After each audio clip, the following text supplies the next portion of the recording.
What do you think all the COVID response, all the mitigation efforts the Chinese authorities have taken in 2020 have how has it paved the way for an economic perspective for 2021? I think policy played a very important role for China's recovery, and the recovery is remarkable in the sense that it has been ahead of other economies of China's size. So policymakers did at least three things. They helped to contain the virus, they worked to mitigate its impact on the economy, and then as the virus was under control, macroeconomic policy efforts played a very important role in supporting the recovery. So this is why we think we do have a recovery that will continue into 2021, coming strong out of especially the fourth quarter last year. But it's important to look below the headlines. If you do this, you find that the recovery, while strong overall, is still heavily relying on public support. It is not balanced.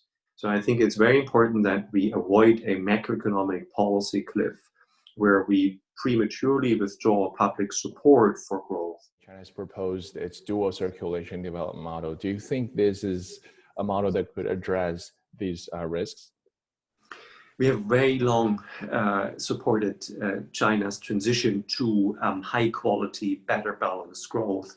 And we understand that much of the philosophy behind dual circulation is in line with this transition. What does it mean?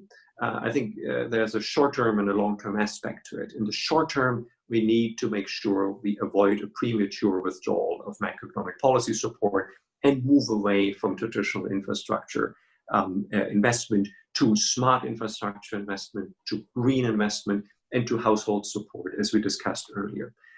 Longer term, there's a whole agenda of reforms that I think can support the strategy towards more balanced, high-quality growth. We note that structural reforms have not stopped during the pandemic. We have seen progress in important areas, especially opening up domestic financial services markets to foreign firms. This is good news and worth stressing. That said, the reform progress in the real sector has been slower. I'm talking about SOE reform. I'm talking about reforms that level the playing field in terms of competitive neutrality between private firms and state-owned firms. And so there's room to do more.